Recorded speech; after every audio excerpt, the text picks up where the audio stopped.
Hello, everybody. My name is Andrew. This is the Radio Tramp podcast that you are watching. We talk about music, vinyl. We talk about a lot of nerdy things. Subscribe if you're interested in that. Today, we're talking about something a little bit different, though. This is more of a video essay than a podcast, so strap in.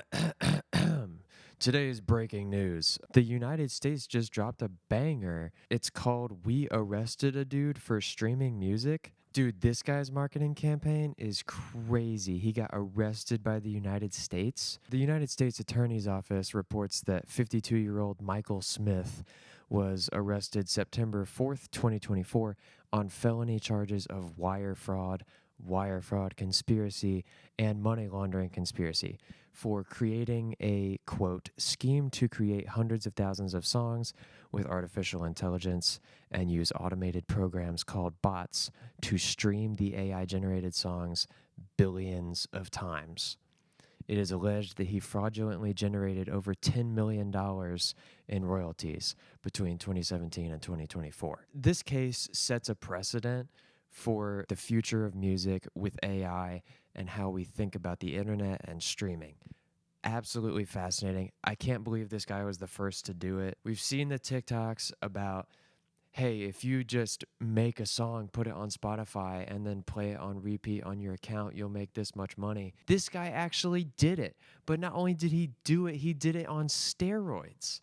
This is actually like kind of genius while being criminal. What's interesting is that a Spotify spokesperson told Music Business Worldwide that only 0.6% of the defrauded money in the case came from Spotify. They're claiming that since they hold about 50% of the streaming market, that this demonstrates the effectiveness of their efforts and investments in, quote, automated and manual reviews to prevent, detect, and mitigate the impact of artificial streaming on their platform. What are these efforts that they're taking against, quote, artificial streaming? On November 20, 2023, Spotify announced that they would be increasing measures to prevent artificial streaming, including, quote, charging labels and distributors per track when flagrant artificial streaming is detected on their content. I remember a lot of people talking about that at the time, being like, why are we charging for fraudulent streams? What if we're fraudulently charged for fraudulently detected fraudulent streams? Fraudulent music, fraudulent streams, fraudulent drums, fraudulent amplifiers, fraudulent guitar, fraudulent vocals, fraudulent is the name of my next band. What if Spotify translates somebody's streaming habits as being fraudulent?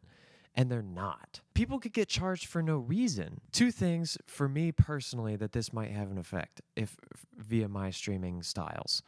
One would be sometimes you stream a song on repeat. Charlie XCX, whoever you're listening to right now, drops a freaking banger. And you have to listen to it over and over and over and over. You might stream that thing 20 times in a day. Is that considered fraudulent streaming? What if it's like 50 times in a day? Number two, I had early access to Glitchgum's new album called Movie Star. I got a CD before the release. I will catch up on the streaming of how many times I've listened to those tracks by streaming them on my Spotify without actually listening to them. It still counts as streams. I'm using it for statistics. Is that considered a fraudulent stream? I don't think so, because it's not coming out of malicious intent, nor is someone farming streaming for money. But the worst part about this is that it's actually happening. People are having their streams regarded as illegitimate, and they're getting charged. Worse than that, as a matter of fact. Variety magazine reported on April 9, 2024, just 8 days after Spotify's new policies regarding artificial streaming came into effect, that artist Ben Jordan discovered that he could not access his music on Spotify and Tidal. Apparently, his distributor TuneCore had gotten a notice from Spotify that said they detected significant artificial streaming activity on his music. And then TuneCore proceeded to take down all of his music from all streaming platforms. Hi, Editing Andrew here. It's important to note that he did not pay any service to artificially stream his music, and so he has no idea why he would be accused of it. Is Spotify giving proof to the distributors of artificial streaming? What is the proof? This causes dissatisfaction for listeners. Imagine if Spotify claims that somebody's using artificial streaming, sends that to the distributor, charges them because of it, and then the distributor's like, well, okay, we're taking it off of streaming platforms. Then listeners are like, hey, where'd that go? Spotify needs to be way more careful about defining what is being illegitimately streamed and versus what is legitimately being streamed. Because if they just willy-nilly start charging distributors and stuff, they're going to get rid of a lot of things that deserve to be there. The question is, how much are these charges that Spotify is sending to the labels and the distributors? Because depending on who the label and distributor is, if that's a indie artist that's like releasing on DistroKid or something like that, then is it $150 charge? That's brutal. That is a lot of money for somebody that's independently releasing music, most likely. But then also at the same time, if you're charging Sony or Universal Music Group $150, that's chump change. Spotify, how much is the fine for artificial streaming? Sound off in the comments. Let me know. Actually, guys, I'm going to do a test on my music, and I'm going to artificially stream my music and try to get charged and just see how much it is. I'm kidding. I'm not going to do that. But I might do that at some point. If we don't get an answer, it would be very interesting to know. Let me know if you would want to see me do that and if you would like to see the results of that. In the same 2023 blog post introducing the new changes for artificial streaming, Spotify notes that they played a part in the establishment and are a member of the Music Fights Fraud Alliance, who states that their mission is to, quote, ensure that the global music streaming market is fair and that they seek to, quote, balance the equity of its operations. Keep that in mind as we continue. An article by Tim Ingham, published by Music Business Worldwide in 2016, alleged that Spotify was creating its own music by paying a flat rate to musicians, producers, etc., placing the songs in high-profile locations like editorial playlists, high-up spots on those editorial playlists, and then profiting off the royalties. In a 2017 follow-up, Ingham lists 50 artists that are suspected to be fictional.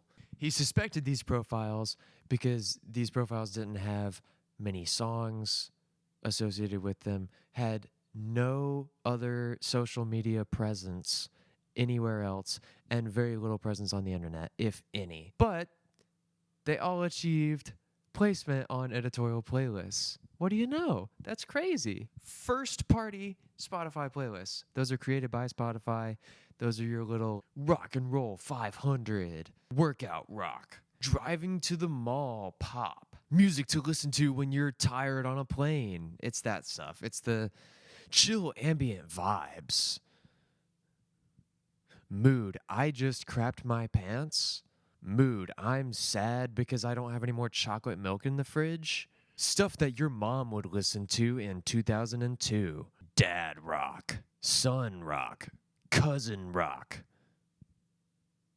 It's just Sweet Home Alabama.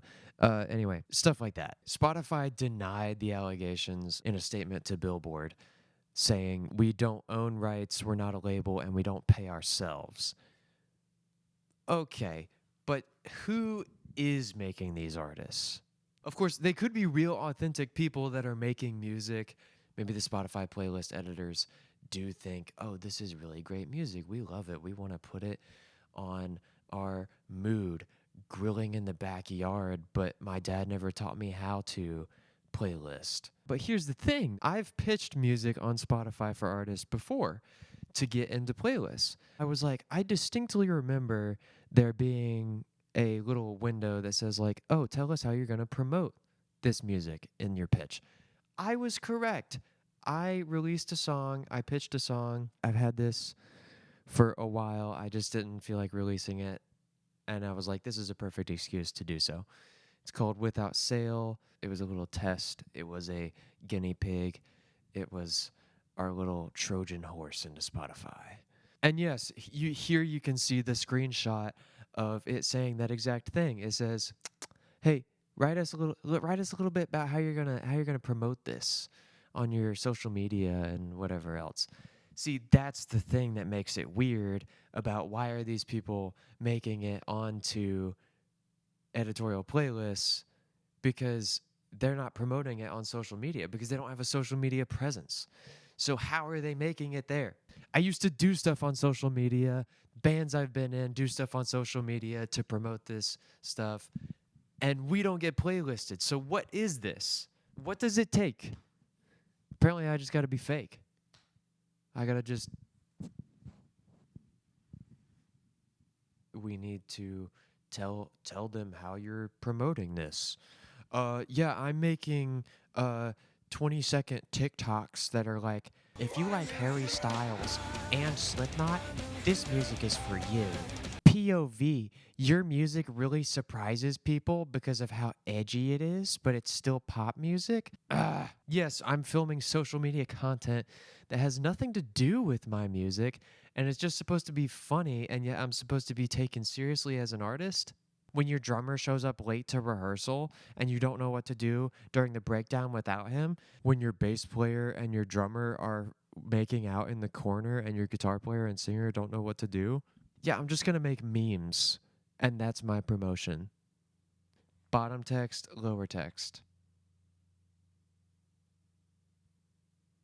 Back to the point. Sorry, these artists that don't have any social media presence, how are they getting on these editorial playlists? Now, I think what's interesting is that with the case I started the video with about streaming fraud, FBI Acting Assistant Director Christy M. Curtis said that Michael Smith's fraud scheme, quote, played upon the integrity of the music industry, end quote, by manipulating technology, quote, to receive illicit profits and infringe on the genuine artistic talent of others. Could it not be argued that Spotify is playing on the artistic integrity of the music industry as well if this scheme is true? Spotify likes to promote themselves as a platform that is artist friendly, that allows artists more opportunities to be heard than other platforms.